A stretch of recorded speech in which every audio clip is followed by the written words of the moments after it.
வெற்றிவேல் முருகனுக்கு அரோகரா. தமிழோடு தையல் சேனலிற்கு தங்களை அன்புடன் வரவேற்கிறேன். இறைத்தமிழை இசைத்தமிழாய், இயல் தமிழாய், நாடகத் தமிழாய் கேட்க விரும்புவோர் நம்ம தமிழோடு தையல் சேனலை சப்ஸ்கிரைப் பண்ணுங்க, லைக் பண்ணுங்க, ஷேர் பண்ணுங்க. யான் பெற்ற இன்பம் பெருக இவ்வையகம். இன்று தங்களின் வெற்றிக்காகவும் நலத்திற்காகவும் நம்முடைய சேனலில் நகரத்தார் குல தெய்வங்களில் பரவ வல்லார் வினை பாழ்படுக்கும் பஞ்சாட்சரம் உடைய ஐயனார். 7 பஞ்சாட்சரம் உடைய ஐயனார் திருக்கோயில் சூரக்குளம். முராரியும் அந்தி வண்ணத்து அமலனும் ஆகியே முந்து கூடி முயங்கிய எல்லையில் வந்தனன் எமை வாழ்விக்கும் ஐயனே. முராரி என்றால் திருமால், அந்தி வண்ணத்து அமலன் என்றால் சிவந்த வானம் போன்ற மேனியை உடைய சிவன் என்று பொருள். ஐயனாரின் திரு அவதாரத்தை குறிப்பிடுகிறது இந்த கந்தபுராண பாடல். ஐயன் என்பது ஆரிய என்பதன் திரிபு. ஆரிய என்றால் மதிப்புக்குரிய என்று பொருள். பரமேஸ்வரனுக்கும் நாராயணமூர்த்திக்கும் பிறந்த குழந்தையை விட மதிப்புக்கு உகந்தவர் வேறு யார் இருப்பார்கள்? முதலியார் ஆனது போல, செட்டியார் ஆனது போல ஐயன் ஐயனார் ஆகிவிட்டார். சிவனின் மகனாக தோன்றியதால் சிவனுக்குரிய 5 எழுத்தை பஞ்சாட்சரத்தையே இங்கு நாம் காணப்போகும் ஐயனார் தம் பெயராக்கி கொண்டு விட்டார் போலும். ஆம், சிவகங்கை புகைவண்டி நிலையத்திலிருந்து ஏறத்தாழ 6 கிலோமீட்டர் தொலைவில் உள்ள சூரக்குளத்தில் கோயில் கொண்டிருக்கும் பஞ்சாட்சரம் உடைய ஐயனார் கோயிலுக்கே இப்போது நாம் வந்துள்ளோம். திருப்பத்தூர் சிவகங்கை பிரதான சாலையில் காஞ்சாரங்கால் என்னும் ஊரில் பேருந்திலிருந்து இறங்கி நடந்து செல்லலாம் இந்த கோயிலுக்கு. நாட்டரசன் கோட்டையிலிருந்து நடந்தும் சைக்கிளிலுமே இந்த கோயிலுக்கு வந்து விடுவார்களாம். ஆனால் இப்போது நாம் அப்படி வரவில்லை. சகல வசதியோடு இந்த கோயிலுக்கு வந்திருக்கின்றோம். சிவகங்கை புகைவண்டி நிலையத்தருகில் இடப்பக்கம் திரும்பிச் சென்றால் சூரக்குளம் என்னும் கிராமத்தை அடையலாம். அங்கிருந்து மேற்கே 1.5 கிலோமீட்டர் சென்று கோயிலை அடைய வேண்டும். முன்னர் இந்த சூரக்குளத்தில் நகரத்தார் நிறைய புள்ளிகள் இருந்தார்களாம். அங்கிருந்து அவர்கள் நாட்டரசன் கோட்டைக்கு சென்று விட்டதாக தெரிகிறது. அளவாக்கோட்டை, பி. அழகாபுரி, கீழச்சிவர்பட்டி, நேமங்கோயிலார், நாட்டரசன் கோட்டை, பிள்ளையார்பட்டியார் மற்றும் மாத்தூர் மணலூர் பிரிவினர், பாகனேரி, வைரவன் கோயிலார், பூங்குடி நகரத்தார் நிறைய புள்ளிகள் பஞ்சாட்சரம் உடைய ஐயனாரை குலதெய்வமாக கொண்டாடுகின்றனர். 50 ஆண்டுகளுக்கு முன்பு வரை நகரத்தார் அனைவரும் ஒன்று சேர்ந்து இக்கோயிலுக்கு சென்று வழிபட்டு வந்துள்ளனர். இப்போது அவரவரும் தனித்தனியே சென்று வழிபடுகிறார்களாம். கோயில் பாதுகாப்பின்றி இருந்தபோது பன்முறை இக்கோயிலில் திருட்டு போயிருக்கிறது.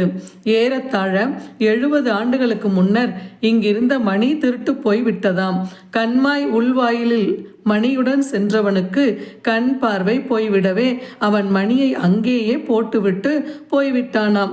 மீண்டும் ஒரு முறை மணி திருட்டு போய் திருடன் உடனே பிடிபட்டு தண்டிக்க பெற்றானாம். 2 துவாரபாலகர்கள் அவை இருந்த இடத்தில் இருந்து நாகர் சிலைகள் இப்பொழுது வைத்துள்ளனர். ராக்காயி, பேச்சி, பைரவர் ஆகிய திருட்டு போய் வெளிநாட்டுக்கு கடத்த பெறுவதற்காக பம்பாய் வரை சென்று பின்பு மீண்டு இங்கு வந்துள்ளன. அதனால் தான் தன் உடைமை எதனையும் பிறர் அபகரித்து செல்ல அவர் அனுமதிப்பதில்லை போலும். எப்படியாவது யார் தன் கோயிலில் உள்ள பொருட்களை எடுத்து சென்றாலும் ஐயனார் அதனை மீட்டு கொண்டு வந்து விடுகிறார். அச்சிலைகள் இப்போது அர்ச்சகர்களான வேளாளர்களின் பொறுப்பில் கிராமத்தினில் உள்ள அவர்களுடைய கோயில் வீட்டில் உள்ளன. அவை திருட்டு போய் மீட்க பெற்றதால் ஏற்பட்ட லாபம் என்ன தெரியுமா? அந்த சிலைகள் சிறிது கூட எண்ணெய் பசையோ அழுக்கோ இன்றி சுத்தமாக இங்கு வந்து சேர்ந்துள்ளன. கோயிலை சென்று அடைகிறோம். இதென்ன? ஐயனார் கோயிலின் ராஜகோபுர நுழைவாயிலில் இருபுறமும் துவார சக்தியர் புடைப்பு சிற்பமாக காணப்பெறுகின்றனர். உடன் வந்த முத்தையா செட்டியாரும் அர்ச்சகரும் விடை பகர்கின்றனர். 100 ஆண்டுகளுக்கு முன்பு வரை நகரத்தாரால் கட்டப்பெற்றது இக்கோயில். ஊருக்கு தெற்கே கண்மாய்க்கரையில் இருந்தது. அந்த இடம் போக வர வசதியாக இல்லாததாக இருந்ததால் இப்போதுள்ள இந்த இடத்திற்கு கோயிலை மாற்றியுள்ளார்கள். பழைய கோயில் இடிந்து சீர்குலைந்து போய் இன்னமும் அந்த கண்மாய்க்கரையில் உள்ளது. அங்கிருந்து பழைய அம்பாள் சிலைகள் இக்கோயிலில் வெளியில் வைக்க பெற்றுள்ளன. ஐயனார் சிலை மட்டும் பாதுகாப்பின் பொருட்டு கருவறையினுள் வைக்கப்பட்டுள்ளது. கோயிலூரில் இருந்து அம்மன் கோயில் ஒன்றின் மூலத்தான கட்டுமானத்தை மட்டும் வாங்கி வந்து இந்த கோயிலுக்கு பயன்படுத்தி கொண்டார்களாம். அதனாலேயே இக்கோயிலில் ஆங்காங்கே அம்மன் கோயிலின் சாயல் தென்படுகிறது. ராஜகோபுரம், திருச்சுற்றுச்சுவர், சேமங்குதிரைகளை கடந்து இவற்றில் ஒன்று, இந்த சேமங்குதிரைகளில் ஒன்று வேளாளரும் மற்றொன்று நகரத்தாரும் கட்டியவை என்று கூறுகிறார்கள். ராஜகோபுரத்தின் வழியாக கோயிலினுள் செல்கின்றோம். இடப்புறத்தில் 2 சிலைகள் காண்கிறோம். அவை தொடக்க கால அர்ச்சகரான வேல்முருக வேளார், அவர் மனைவி கள்ளச்சி அம்மா ஆகியோரின் சிலைகளாம். கல் திருப்பணியான இந்த பழமையான கோயிலில் கருவறையின் முன்னர் யானை வாகனமும் பலிபீடமும் உள்ளன. பலிபீடம் சிறிது வித்தியாசமானதாக 8 பட்டையுடன் கூடியிருக்கிறது. கருவறையின் இருபுறமும் விநாயகரும் சுப்பிரமணியரும் காட்சி தருகின்றனர். அவற்றின் இருபுறமும் பீடங்களில் நாகர் சிலைகள் வைக்கப்பெற்றுள்ளன. இவையே திருட்டு போன துவாரபாலகர்கள் இருந்த இடம். இந்த பீடங்களில் சில ஆண்டுகளுக்கு முன்னர் 1934 என்று குறிக்கப்பட்டுள்ளது. இந்த ஆண்டில்தான் கோயில் இந்த இடத்திற்கு மாறி வந்திருக்குமோ என்னவோ தெரியவில்லை. மூலவர் பஞ்சாட்சரம் உடைய ஐயனார் பூரணை புஷ்கலை சமேதராக கருவறையில் காட்சி தந்து அருள்பாலிக்கிறார்.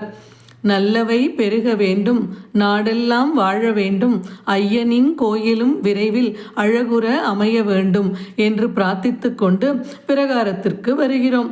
காளி, முத்துக்கருப்பண்ண சுவாமி, சின்ன கருப்பர், பெரிய கருப்பர், வீரபத்திரர் ஆகியோர் தென் பிரகாரத்தில் சந்நிதி கொண்டுள்ளனர்.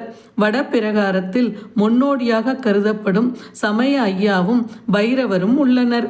வேளார்களின் பொறுப்பில் உள்ள இக்கோயிலில் நாள்தோறும் ஒரு கால பூசை நடைபெறுகிறது.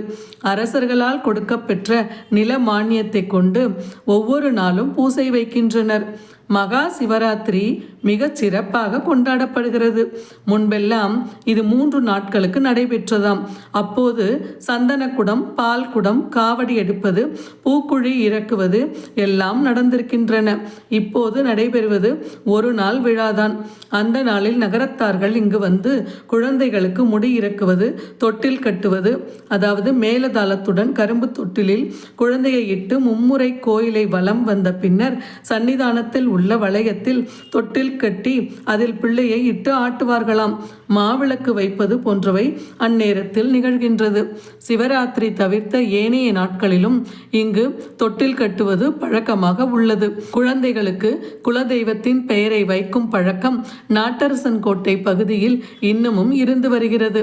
கீழச்சிவர்பட்டி பகுதியில் உள்ள இக்கோயிலுக்கு அடிமைப்பட்ட நகரத்தார்கள் தங்கள் வீடுகளில் நடைபெறும் நல்லது கெட்டதுகளின் போது பஞ்சாட்சரம் உடையாருக்கு என்று பணம் முடிந்து வைக்கும் பழக்கத்தை இன்னமும் கடைபிடிக்கின்றனர்.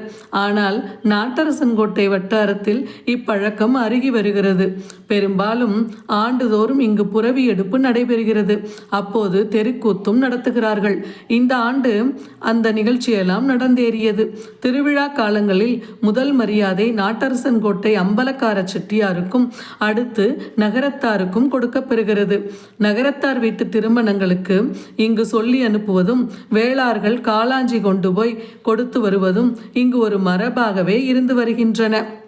பரவும் சொல் மாலை. சிவா திருச்சிற்றம்பலம்.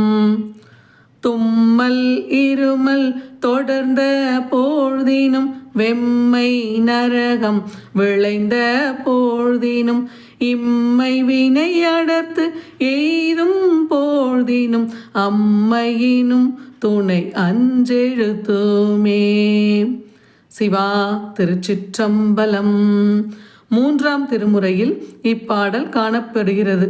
நாமும் இப்பாடலை பாடி பரவ வல்லார் வினை பாழ்படுக்கும் பஞ்சாட்சரம் உடைய ஐயனாரை நம்முடைய வாழ்வில் அனைத்து பாக்கியங்களையும் தருமாறு வேண்டிக் கொள்வோமாக. நன்றி. வாழ்க வளத்துடன். பிடிச்சிருந்தா சேனலை சப்ஸ்கிரைப் பண்ணுங்க. தங்களின் அன்போடு என்றென்றும் தமிழோடு தையல்.